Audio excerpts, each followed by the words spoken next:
Hello dear viewers, Assalamu alaikum. This is Mohammad Arif Suleiman. Welcome to my channel Mas Rider. আশা করি আপনারা সবাই ভালো আছেন। আল্লাহর অশেষ মেহেরবানি আমিও ভালো আছি। এটা হচ্ছে নতুন বাইক নেওয়ার পরে সেকেন্ড ব্লগ, অর্থাৎ আমি বাইকটা কেনার পরে অফিসে আসছি, যেহেতু ওয়ার্কিং ডে, অফিস তো করতেই হবে। অফিসে বাইকটা রাখছি, এখন অফিস শেষ করে রাতের বেলা বের হয়েছি। এখন প্রায় 8:30। তো আমার বাইকের ঘড়িতে 8টা AM, অর্থাৎ টাইমটা অ্যাডজাস্ট করতে হবে। আর দ্বিতীয় বিষয় হচ্ছে রাতের বেলা যেহেতু বের হয়েছি, সো রাতের পারফরমেন্সটা একটু দেখি। এটাই, এই বাইকটার টোটাল সিটিং পজিশনটাই আলাদা, অর্থাৎ থ্রিলার 2B'র সাথে এই বাইকের যে সিটিং পজিশনটা এটা টোটালি ডিফারেন্ট। এই বাইকটা অনেক উঁচু, আগেরটাতে পা খুব একদম আরামসে বসে যেত, পাটা ভাসও থাকতো, বাট এখন উল্টা পা শূন্যে ভাসে, এরকম একটা অবস্থা। আর 2 নম্বরের বিষয় হচ্ছে হ্যান্ডেল বারটা, আগেরটা একদম স্ট্রেট থাকতাম আর এটাতে একটু ঝুঁকে থাকতে হয়, তো যার ফলে একটু অ্যাগ্রেসিভ আর কি আগেরটার চেয়ে। আগেরটা যদি আমি 100% কমিউটার ধরে, এটা স্ট্রাকচার অনুযায়ী 100% কমিউটার না, এটাতে একটু স্পোর্টি ভাব দেওয়া হয়েছে।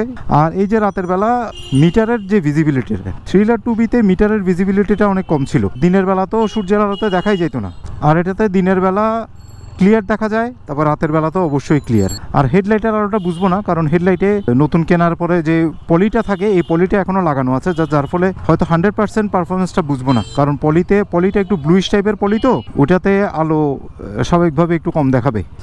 এটা ভাঙা রাস্তা, একদম নতুন গাড়ি, ভাঙা রাস্তার ফিডব্যাক আসলে এখনই বলা সম্ভব না, কারণ এখন আমি ভাঙা রাস্তার কোনো ফিলই পাচ্ছি না।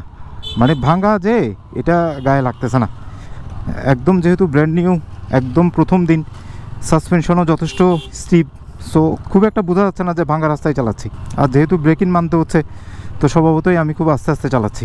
ব্রেক ইন মানার অভ্যাস আমার আছে, আমি আমার প্রথম বাইকটাতেও একদম 100% ব্রেক ইন মানছি।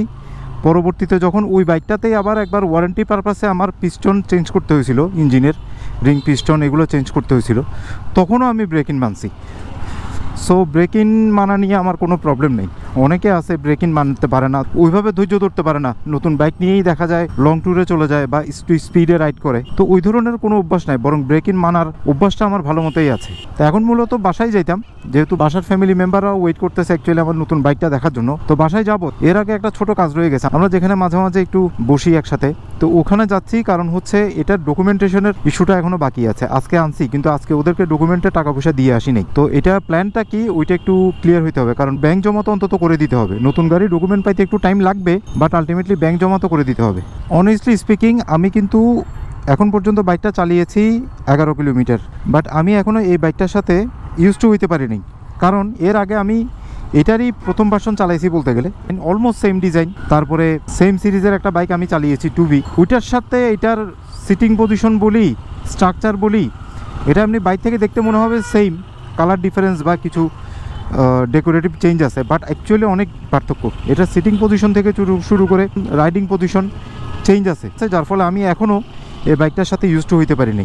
আমি এর মাঝখানে গ্যাপে যে বাইক ছিল না লম্বা সময়, 1.5 মাসের উপরে, তখন আমি পরিচিত আমার ভাই ব্রাদার যারা আছে ওদের FZ V2 চালিয়েছি, তারপরে জিক্সার চালিয়েছি। আমার কাছে এত অস্বাভাবিক মনে হয় না, এটা কেমন জানি একটু এখনও মনে হচ্ছে আমি ইউজ টু হইতে পারিনি, কেমন জানি মনে হচ্ছে আমি স্পোর্টস বাইক চালাচ্ছি। আর যেহেতু একদম নতুন বাইক, গিয়ার শিফটিংয়েও একটু প্রবলেম হচ্ছে, মনে হচ্ছে গিয়ারটা ঠিক মতো দিতে পারতেছি না, আপ করতে পারতেছি না, ডাউন করতে পারতেছি না, বিশেষ করে ডাউন শিফটিংয়ে গিয়ে একটু প্রবলেম মনে হচ্ছে। আজকে তো জাস্ট প্রথম দিন, এখনও তো 1 ঘন্টাও হয় নাই মনে হয় রাইড করতেছি। So it's time to say ইনশাল্লাহ।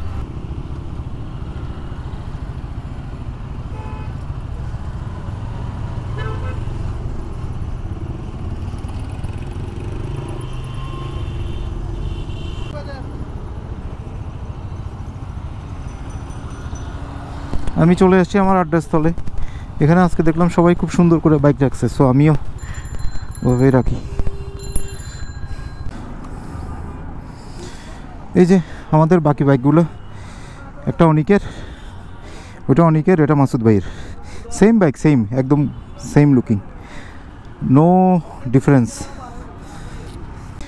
ওকে, এবার এখানে এদের সাথে একটু আড্ডা মারি, কথাবার্তা বলি, এরপরে ফেরার সময় আবার ক্যামেরায় ব্যাক করতেছি।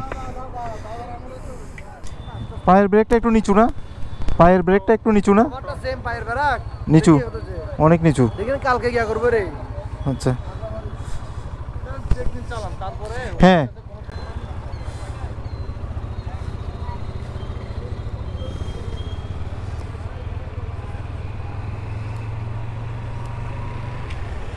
ওকে, এখান থেকে বের হয়ে গেছি, বেশিক্ষণ ছিলাম না, কারণ বাসায় যাব, কালকে আবার চট্টগ্রাম শহরের বাইরে যাব।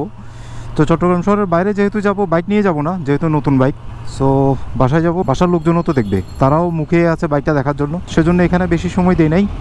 এখন বাসায় যাব, বাসার ফ্যামিলি মেম্বারদেরকে দেখাবো। ওদেরকে না দেখানো পর্যন্ত অ্যাকচুয়ালি আমার নিজেরও ভালো লাগতেছে না। আসছি মূল শহরের মূল রাস্তা দিয়ে, এখন ওদিক দিয়ে যাচ্ছি না, ওদিক দিয়ে রাস্তাঘাট ভাঙ্গা, ভিড় বেশি, সেজন্য এদিক দিয়ে যাচ্ছি। দূরত্ব অলমোস্ট সেম, কত হয়তো হাফ কিলো ডিফার করে আর কি, কিন্তু এদিক দিয়ে একটু বড় রোড, রাস্তাটাও ভালো, সেজন্য এদিক দিয়ে যাচ্ছি।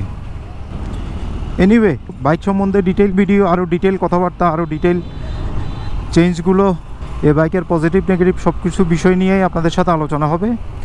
তা আজকে প্রথম দিন, সবাই আমার জন্য দোয়া করবেন। আর আমার এই ছোট্ট চ্যানেলটাকে যারা এখনও সাবস্ক্রাইব করেন নাই, প্লিজ প্লিজ প্লিজ সাবস্ক্রাইব করে দিবেন। আর ভিডিও যদি ভালো লাগে ডেফিনেটলি একটা লাইক দিবেন।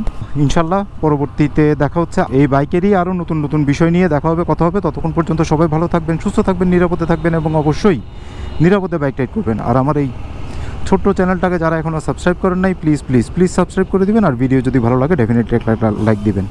আজকের মতো এখানেই বিদায় নিচ্ছি, খুদাফেজ।